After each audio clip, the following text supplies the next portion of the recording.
Halo teman-teman, akan menyampaikan materi tentang organisasi, perkembangan teknologi informasi dalam dunia usaha dan perusahaan digital.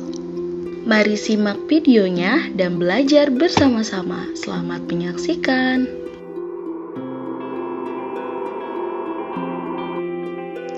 Organisasi dan tujuan organisasi. Pengertian organisasi. Organisasi adalah sekelompok orang yang akan mencapai tujuan bersama. Tujuan tersebut nantinya akan dicapai bersama dengan anggota dari organisasi tersebut melalui kerjasama dari pihak yang bersangkutan. Pengertian organisasi menurut para ahli.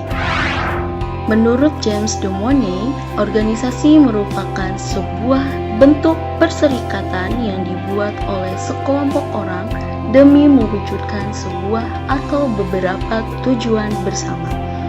Menurut Castor L. Bernard, mengatakan bahwa organisasi adalah sistem kerjasama antara dua orang atau lebih, atau define organization as a system of cooperative of two or more persons. Tujuan organisasi.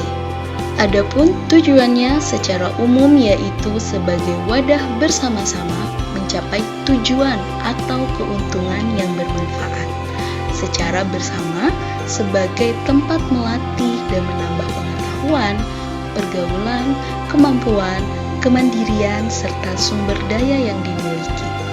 Tujuan organisasi yang lainnya yaitu pertama, lebih mengutamakan kebersamaan, kedua, mudahnya dalam menyelesaikan masalah, ketiga, mengajarkan atau membudayakan jiwa kepemimpinan, keempat, menumbuhkan sikap disiplin dan etos kerja di dalam dirinya, kelima, dapat membina emosional intelijen, keenam, menambah pengetahuan dan wawasan.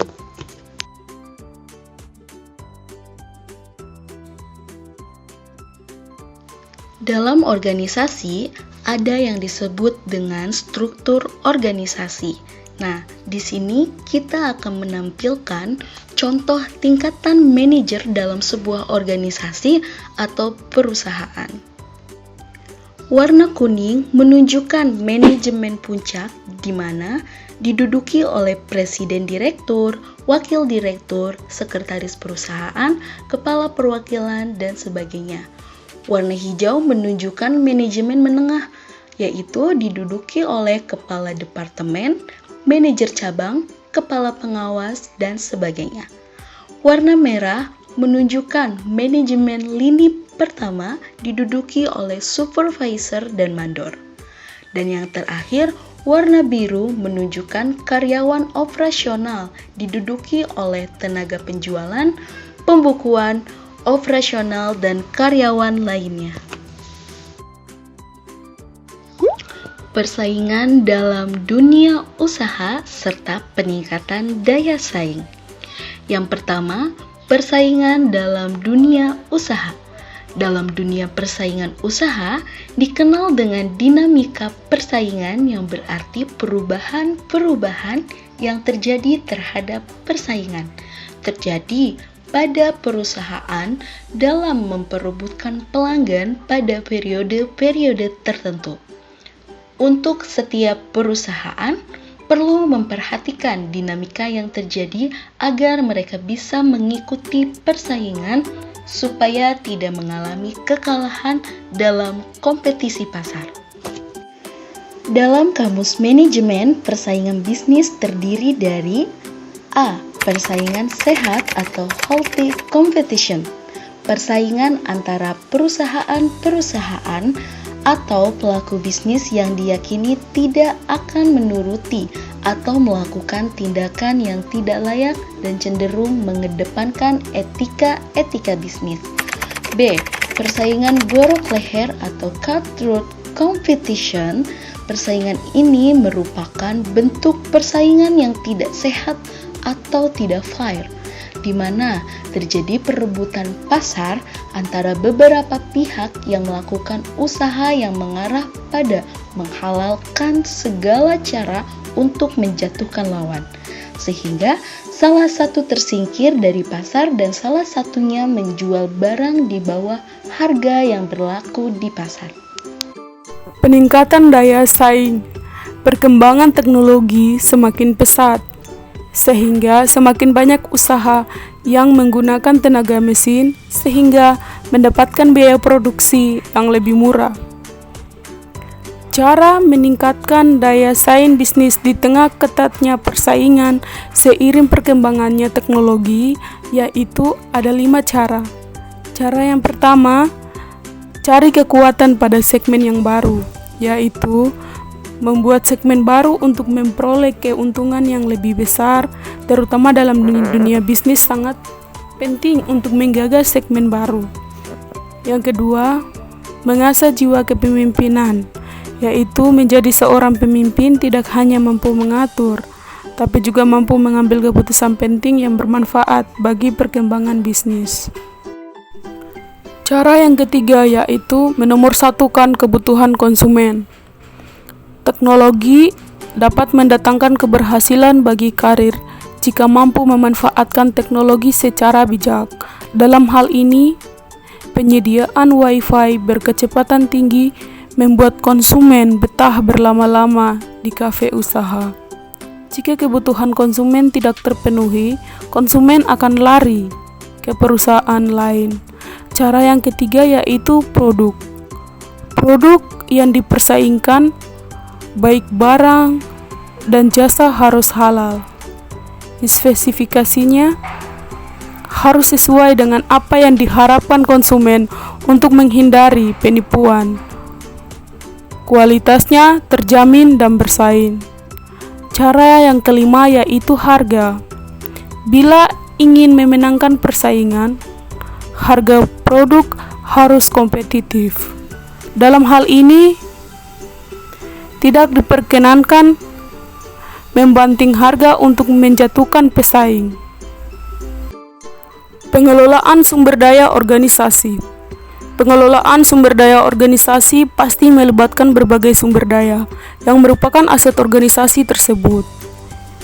Informasi sebagai suatu sumber daya organisasi semakin dirasa penting untuk dikelola seperti halnya sumber daya organisasi lainnya. Dalam bahasa Inggris dikenal dengan istilah 5M+1I adalah 1. Man atau manusia, 2. Money atau uang, 3. Material atau bahan baku kerja, 4. Mesin, 5. Metode atau prosedur kerja organisasi, 6. Information atau informasi. Perkembangan teknologi dan informasi dalam dunia usaha. Teknologi informasi atau TI adalah istilah umum yang menjelaskan teknologi apapun yang membantu manusia dalam membuat, mengubah, menyimpan, mengkomunikasikan, dan menyebarkan informasi. TI menyatukan komputasi dan komunikasi berkecepatan tinggi untuk data, suara, dan video. Contoh dari teknologi informasi bukan hanya berupa komputer pribadi, tetapi juga telepon, TV, peralatan rumah tangga, elektronik, dan peranti genggaman modern, misalnya ponsel. Perkembangan alat-alat atau tools tersebut sangatlah mendukung kegiatan bisnis yang akan dilakukan. IT atau informasi teknologi yang tadinya hanya faktor pendukung bagi kegiatan bisnis pada saat ini menjadi hal yang sangat krusial, di mana perusahaan-perusahaan atau para pembisnis berlomba-lomba menggunakan teknologi yang canggih untuk mendukung proses kerja bisnis mereka, yang pastinya bertujuan untuk lebih efektif dan efisien bagi kegiatan bisnis yang akan mereka lakukan. Kesesuaian IT dan bisnis. Yang pertama, melakukan sinergi antara eksternal dan internal domain. 2. Pilihan strategi eksternal harus selaras dengan peraturan internal, yaitu umum dalam bisnis. Ketiga, domain TI. Penerapan teknologi informasi dan komunikasi dalam dunia bisnis, kita telah melihat perkembangan teknologi informasi atau TI yang luar biasa selama beberapa dekade terakhir. Tapi sayangnya masih banyak usaha retail atau bukan suatu perusahaan yang belum menerapkan teknologi informasi agar siap bersaing di masa yang akan datang. Dalam dunia bisnis, peranan teknologi informasi dan komunikasi dimanfaatkan untuk pembisnisan secara elektronik atau dikenal sebagai e-commerce atau e-bisnis. Atau pembisnisan elektronik atau e-commerce adalah pembisnis menggunakan jaringan komunikasi internet.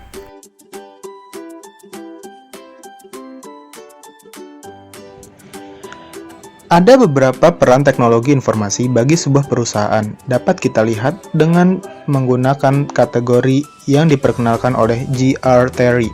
Ada 5 peranan mendasar teknologi informasi di sebuah perusahaan. Yang pertama, fungsi operasional akan membuat struktur organisasi menjadi lebih ramping, telah diambil alih fungsinya oleh teknologi informasi, karena sifat penggunaannya yang menyebar di seluruh fungsi organisasi. Kedua, fungsi monitoring and control mengandung arti bahwa keberadaan teknologi informasi akan menjadi bagian yang tidak terpisahkan dengan aktivitas di level manajerial embedded di dalam setiap fungsi manajer.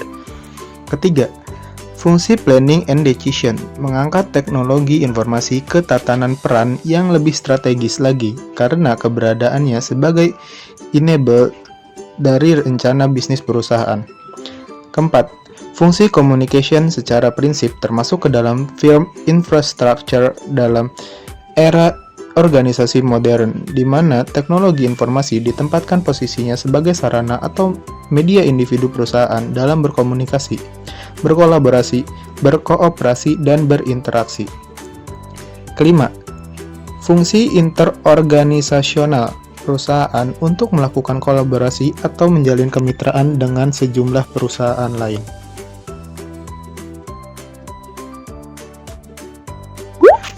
Perusahaan digital. Perusahaan digital adalah di mana hampir semua hubungan bisnis organisasi penting dengan pelanggan, para penyalur, dan karyawan dimungkinkan dapat ditengahi secara digital. Proses bisnis inti perusahaan digital terpenuhi melalui jaringan digital yang memutar keseluruhan organisasi atau penghubung berbagai organisasi. Di dalam suatu perusahaan digital, setiap potongan informasi diperlukan untuk mendukung kunci keputusan bisnis yang tersedia pada setiap waktu dan dimanapun di dalam perusahaan itu.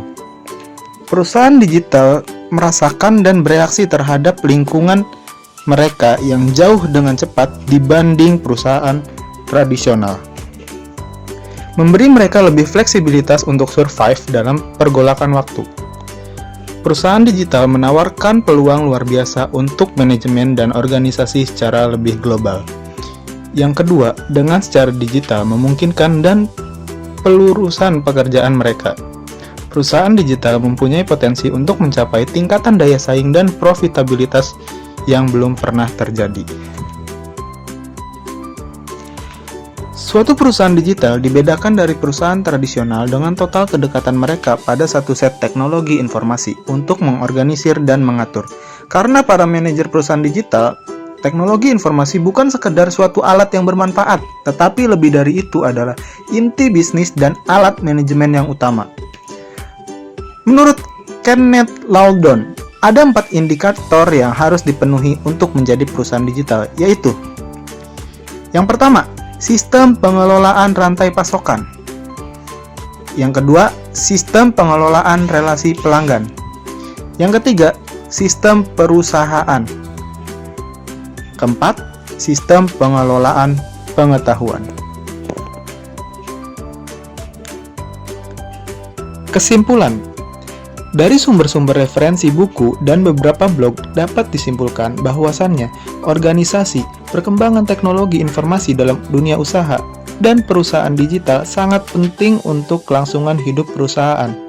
Teknologi IT yang dikembangkan oleh perusahaan digital sangat membantu dan menjadi daya saing perusahaan yang menggunakan teknologi secara bijak. dan organisasi merupakan komponen penting agar perusahaan dapat terarah dan mencapai tujuan perusahaan tersebut.